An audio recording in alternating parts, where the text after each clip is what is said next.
I'm Michael J. I'd like to provide. What if I told you the United States discovered a way to borrow endlessly? But before we get into that, I want to make a construct.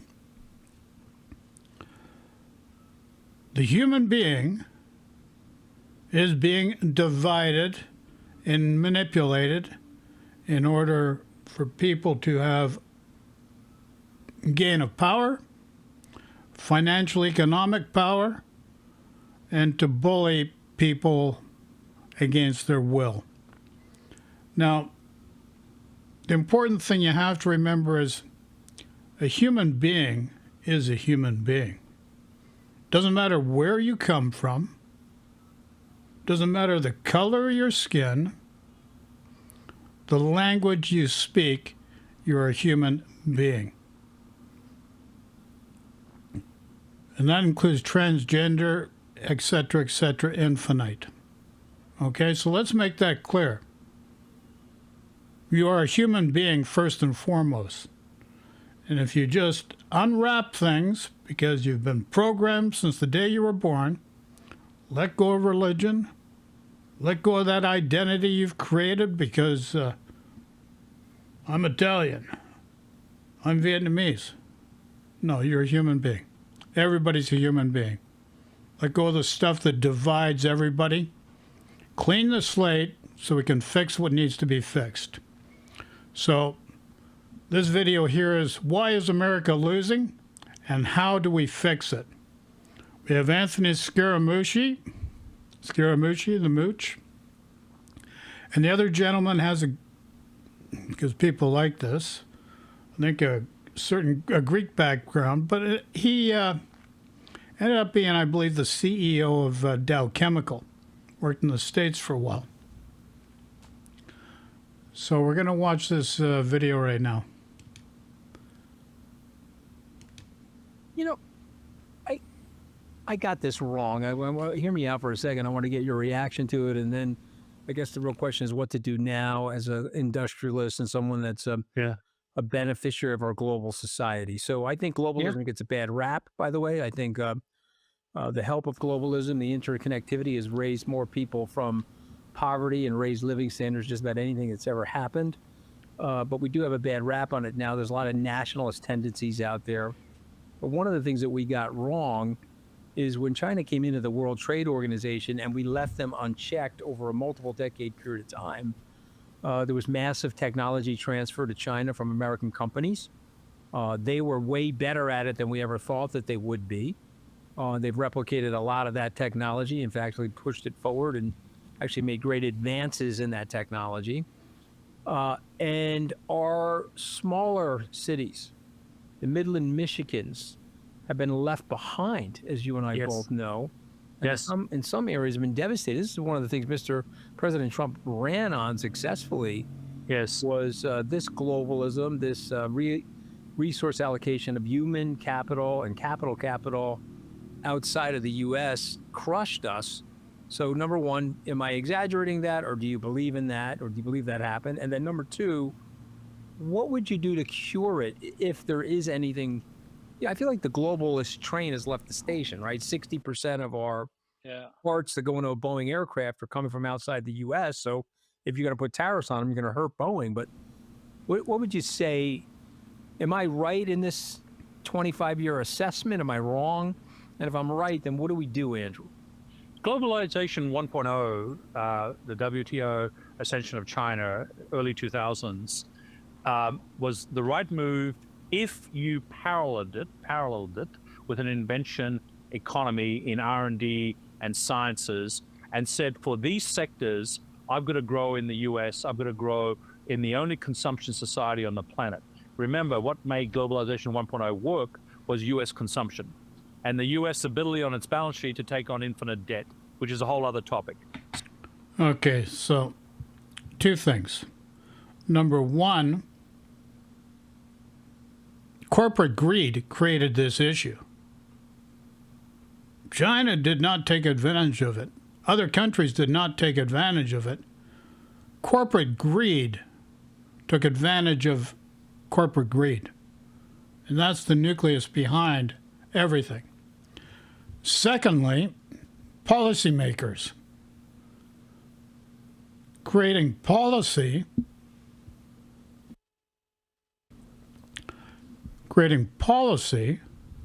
to get votes and get reelected. Not balanced policy that works best within the United States and is balanced for integration around the world. And this is where there's an issue. Now, the main factor of this video here is, and he mentioned this. I'm going to bring it up again. It's very simple. Paralleled it with an invention economy in R&D and sciences, and said, for these sectors, I've got to grow in the US, I've got to grow in the only consumption society on the planet. Remember, what made globalization 1.0 work was US consumption, and the US ability on its balance sheet to take on infinite debt, which is a whole other topic. Okay. So the U.S. had the ability to take on infinite debt that no one else in the world was able to do, because they ended up being the reserve currency as a result of the Bretton Woods Agreement of 1944, which was all economies around the world got together. So that you have to understand. So don't think you've been taken advantage. The United States has had the privilege of printing money, creating infinite debt, and being the reserve currency, and has taken advantage of the world versus the world taking advantage of the Americans. Mr. Trump will tell you the world's taking advantage of you, but in his limited scope of understanding, that may be so. But that is not the truth. So, the U.S. was allowed to run deficits bigger than any nation in history.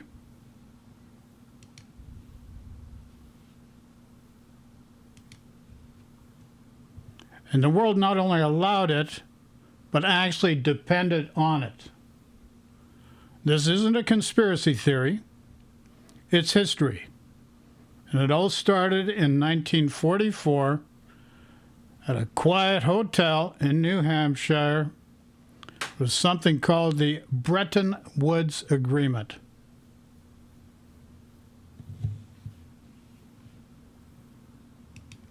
Much less something as contentious as money.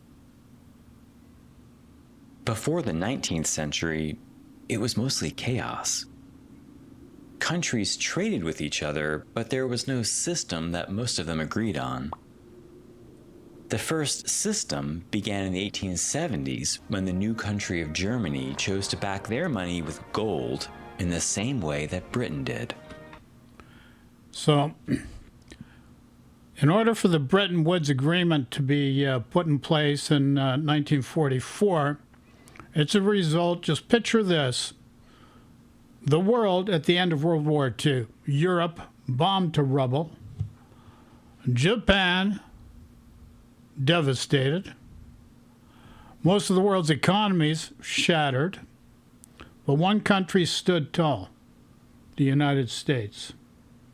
What helped the United States stand tall is you have to understand the Second World War started, for all intents and purposes, September 1, 1939, when Germany, with the help of Russia, invaded Poland.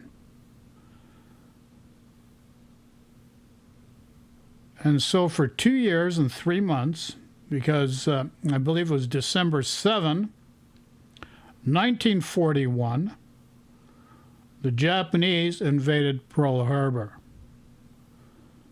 So America had the factories, America had the weapons, and they came into the Second World War December the 7th, 1941, and the Bretton Woods Agreement after every country had been devastated and had foregone a lot of their gold reserves in order to pay the Americans to manufacture weapons for them and for the Russians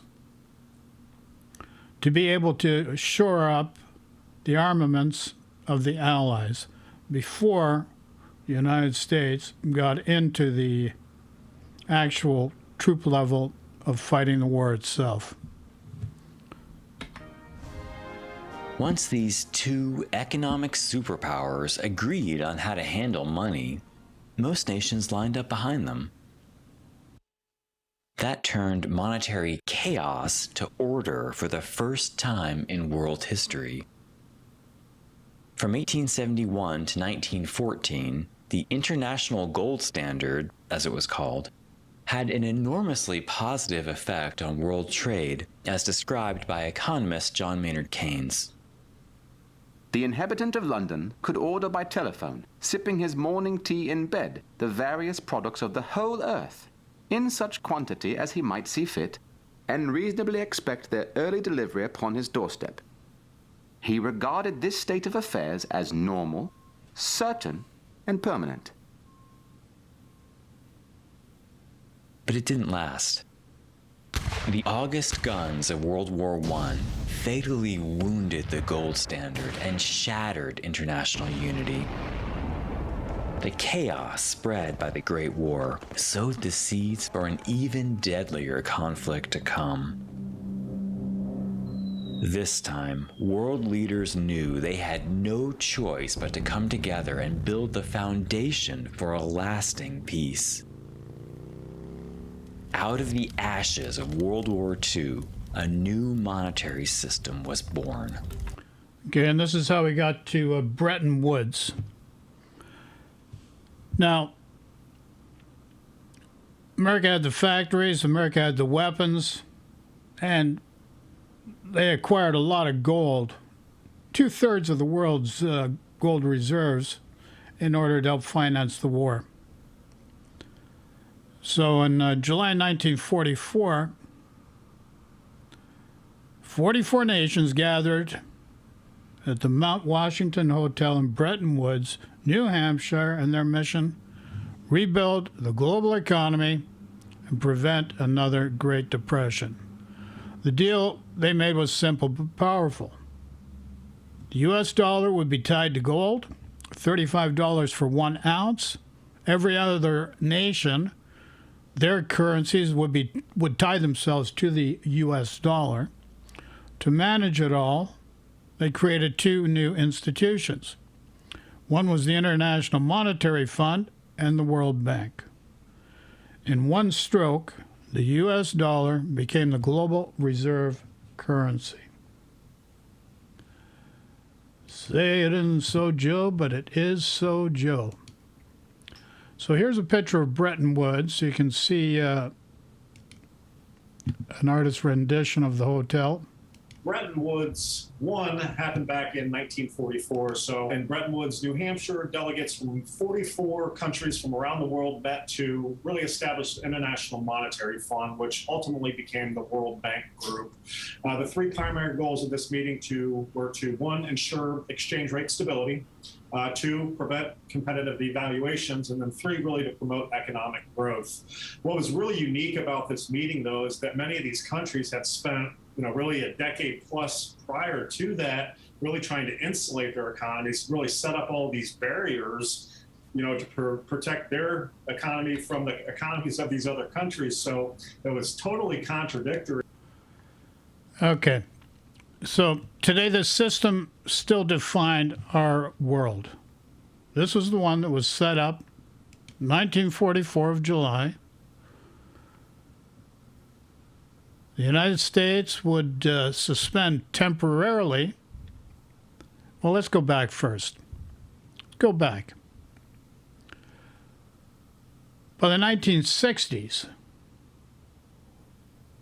the Americans were spending heavily on the Vietnam War. On new special programs at home, deficits exploded. Countries started asking hard questions. Did the U.S. actually have enough gold to back all those dollars? France, led by Charles de Gaulle, wasn't convinced. He demanded gold in exchange for France's dollars. And soon, other nations joined in. U.S. gold reserves began to vanish. Then came August 15th, 1971, a Sunday night television address, a guy by the name of President Richard Nixon, a.k.a. Tricky Dicky, Mr. Watergate himself. Hey, there's a parallel in history now. July 6th insurrection, Mr. Watergate. So President Nixon looked into the camera and dropped a bombshell. The United States would suspend temporarily. Now he said temporarily. Suspend temporarily the convertibility of dollars into gold. So the translation was the gold window was closed, Bretton Woods was dead, but here's the twist. The dollar didn't collapse, it survived, and it stayed the world's reserve currency. Not because of gold, but because of trust, military power, and the size of the U.S. economy. And today that system still defines our world. But you have to remember one important thing. The temporary suspension of the convertibility of dollars into gold became a permanent fixture, and that gave the American Congress, the American peoples, who they elected, the ability to print infinite dollars, run infinite deficits. But that privilege, and it is a privilege, has been abused. And what we're seeing right now in modern day time is a declining of a world empire. Not understanding working with others to create a well-balanced geopolitical situation, because the understanding should be there's a difference between power and force. And you can read David R. Hawkins, he did a book, Power and Force. So force, you see with Trump, creates situations that do not last the mantle of time. Power applied in a balanced, negotiated way between all parties that all parties benefit and agree to last the mantle of time in a much better proportionate measure. So today the system still defines our world. The U.S. runs great deficits, giant deficits. It issues treasury bonds to cover the gap, and foreign governments buy them. Why? Because they need safe dollar assets, because global oil markets are priced in dollars. The whole system has been created by the Americans to benefit the Americans and make a system that works for everybody. And now, without notice, they're trying to change the rules of the game that they benefit by in a way that no other country has. But yet, just like greed, you lose touch of what's going on. You lose touch of the immoral, ethical reasonableness of dealing with people. This is why you have culture wars, division of people, and not understanding that everybody's a human being. Very simple. Forget about being split into other groups. That's nonsense. So the ability to borrow and spend almost without limit for nearly 80 years, the world has lived in the shadow of that deal. But here's the big question. How much longer will that deal and the dollar remain king? What do you think? Will the U.S. dollar still dominate 50 years from now? Now let's take a look at a quick overview. This is really just a little kind of cute. No, not there. Here. This puts it into a little nutshell for everybody to understand. After World War II, it was clear the world needed a new financial system. The gold standard was considered too rigid, but at the same time, economists were worried that countries would devalue their currency to boost exports. For this reason, 44 countries sent delegates to a conference held in Bretton Woods, New Hampshire, as of the 1st of July, 1944. The U.S., which held 2/3 of the world's gold reserves after the war, was obviously the most influential player, and ultimately, all currencies ended up linked to the dollar, and the dollar was linked to gold. One important concern arose, though. If a country goes through an economic crisis, how can it get out of it without devaluing its currency? To address this issue, two institutions were created. One, the International Monetary Fund, which was supposed to lend money to countries that are in trouble and cannot attract financing from other sources. Two, the International Bank for Reconstruction and Development, which is now called the World Bank and was supposed to help less developed. Got to pop in here. One of the things you have to understand, the IMF, during the dissolution of the USSR back in the early 1990s, gave a lot of money and financed a lot of money to help reconstruct Russia, help them with poverty. But what you do not understand is there's a guy by the name of Boris Yeltsin. I know another guy, British blue blood, that was meeting with Boris Yeltsin in the early 1990s to create a situation that they could launder a lot of those IMF funds that were meant for the people of Russia, a lot of the funds to denuclearize the Ukraine and put a lot of the nuclear weapons in the hands of the new Russia state, part of the CIS, and various other monies and precious metals out of Russia.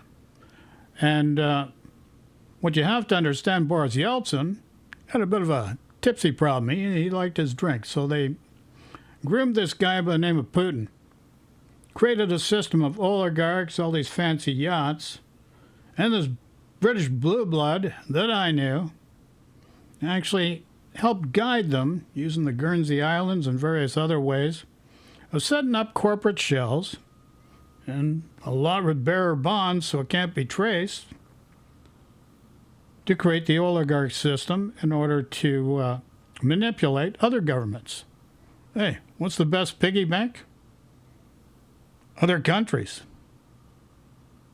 Why bother with your bank and working locally when you can rob the bankers and the banks and the countries in third world nations and other nations? Just as simple as that. But the cracks are back now. But before I mention that, let's finish this. Developed countries grow. Unfortunately, as good as it may have sounded on paper, the Bretton Woods system didn't survive because the United States kept running deficits to fund various projects, and therefore the amount of dollars in existence kept increasing while the gold reserves of the U.S. kept shrinking, as more countries demanded gold in exchange for their dollars. As such, on the 15th of August 1971, Nixon officially announced that dollars would no longer be convertible to gold, thereby putting the final nail in the coffin of the Bretton Woods system. There you go. That's how Tricky Nixie, Mr. Richard Nixon, changed that situation. But there's another issue at play here.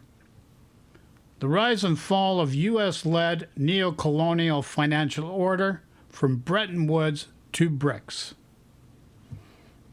You read it here. The rise and fall of U.S.-led neo-colonial financial order from Bretton Woods to BRICS. And since the first term of Trump and his second term, this has become an issue. It has given BRICS a major advantage. just the way he deals with the world, and then with tariffs. And the fact of the matter is that Donald Trump would like to do trade with Russia. We only do $3.5 billion worth of trade with Russia. Wants to give up an agreement. It's been in place for decades with Mexico and Canada that's worth trillions of dollars because he has a little wish. He'd like to control the world with his buddies. He'd like to control the world with Russia. That's why he buys eggs from Russia. A couple months ago, buys eggs from Russia. Spends $455,000 because of the avian flu issue. Nobody bats an eye over that.